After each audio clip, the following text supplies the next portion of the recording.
Are you planning on going on a trip this year with your parent or grandparent and are thinking about getting a wheelchair or a scooter? Well, I'm going to share with you the things we've learned as we've taken our mom on trips to Disney and rented her a wheelchair or a scooter. So I hope you'll stick around.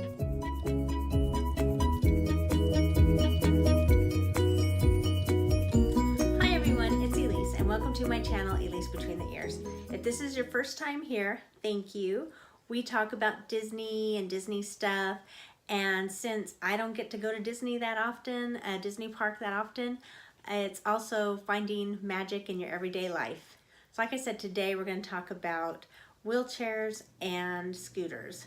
And if you're thinking about getting one for your parent or grandparent, or even yourself or anybody that you're with that may have mobility issues. So first off, I thought I would go over the pros and cons of both the scooter and the wheelchair.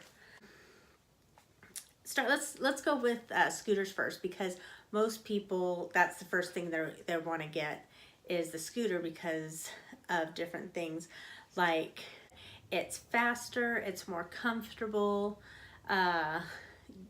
you can have a little bit more independence, and it's just probably the more logical thing to get. There's also cons with it as well. They're more expensive, they're bigger, they're bulkier. In most cases, it's a little harder to get around because they're bigger. And Disney World is the same as it was when we went in June of 2017. You have to actually, if you can transfer, you have to park the scooter, get out, transfer to a wheelchair, and then go on to the ride. So at the wheelchair, you have, in the con section, you're going to have people push you around all day. And if it's just you and one other person, that may be kind of inconvenient. If you're in a big group, you can all take turns, so it's easier on everybody in the group. But it's cheaper. It's not as big and bulky, so you can get around easier. You don't have to transfer from a scooter to a wheelchair back to the scooter because you'll already be in the wheelchair. Okay, so side note, people, when somebody's in a scooter, they don't stop on a dime. They don't stop quickly. So my recommendation is when scooters are around, kind of make way for them. Don't run in front of them. I've been on a scooter one time, and people would just run right in front of me, and I had to almost slam on my brakes or I was going to hit them. So if you don't want to get hit by a scooter, don't run in front of it.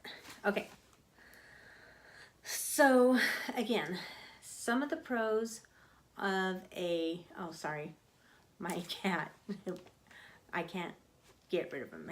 He's going to be part of this episode. So anyway, some of the pros for a scooter is more comfortable, you have your independence, and it's faster. Some of the pros for your wheelchair is it's easy to maneuver, it's cheaper than a scooter, and you don't have to worry about transferring from a scooter to a wheelchair because you're already in the wheelchair. Okay, so let's talk about pricing. So I didn't get the pricing for Disneyland. I will look that up and put that in here or in the show notes so you can see what the price difference is, if any, at Disneyland compared to Disney World. So at Disney World, it's $50 a day, and that's for all day, and it's a $20 deposit. So it's $70 altogether, then you get the $20 back. And that's for all day. So you can use it or go from park to park and still be able to use a scooter. But The thing is you have to, you can't take the scooter from park to park. You use the scooter in the park, you take it back, they give you the receipt, and then you take it to the next park, and then it's, then you use it there. Then at the end of your day, whichever park you're in, you give them the receipt, they give you your $20 back. But if you are at Disney Springs or one of the water parks, it's $50 and a $100 deposit. So that you may want to consider as you're, going to the different parks. Now, a wheelchair is going to be $12 a day.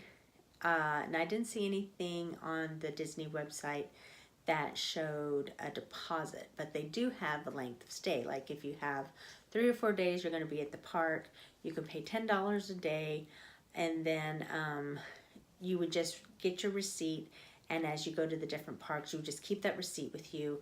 And again, you have to just have the wheelchair at the one park, and then you would turn it in at the end of stay, get your receipt, take it to the next park the next day, whatever. Now, one thing you may want to consider is getting a scooter or a wheelchair off Disney property. We've done that a few different times. We did it when we gone to Disney World last couple of times, and when we went on our Disney cruise. They will bring it to you either at the resort that you're staying at, or they will bring it to even the airport, and then they will pick it up wherever you need it as well. And it's pretty good. I mean, I looked at the prices of that, and I'll put the couple of the places we used down in the show notes. Have the links there for you. But they raised their prices a little bit, so as I was looking at the prices, comparing it from Disney World's price and their price, it comes out pretty close the same depending on the scooter that you use or the wheelchair that you use, and how many days you stay. So you may want to take that in consideration. But the best part about that, besides them dropping it off at your resort, is that you have it with you the whole time. Because if you really have really bad mobility issues, trying to get from the gate to the bus, from the bus to your hotel room, if somebody's really having bad issues like our mom did for a long time, it's really hard for them, especially at the end. Even though they're going to be sitting in the chair all day, at the end of the day, they're still stiff, they're still sore, and it's still hard for them. So with getting it outside of the park, and Disney actually recommends some, if you go on their site, they have a couple of recommendations for you to contact as well. But then you have it with you the whole time. You can go from your resort to the bus, and the bus to the gate or through the park. The bus drivers are really good about getting you in and off the bus.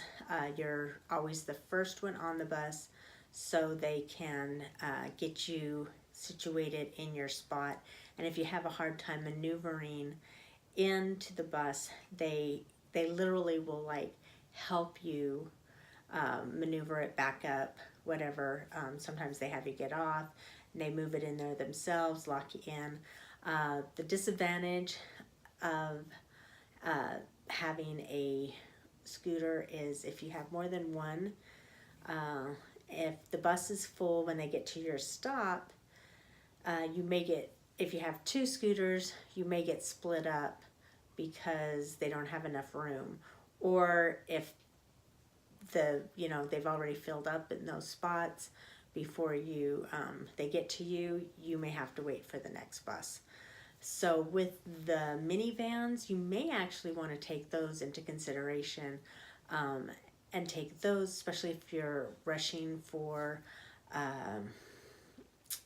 dining reservation, that might be better for you. So I know this is short, but I hope what I've shared will help you decide what is best for you and either your parent or your grandparent or anybody who has a mobility problem. Because I know with our mom, she's had mobility issues for a long time, and it's really helped her to have the opportunity to have the scooter or the wheelchair to help her get around the park. It makes life so much easier for her, and it makes her feel a lot more independent. If you haven't already, please subscribe and push that like button if you liked what you heard. And I hope you'll come back.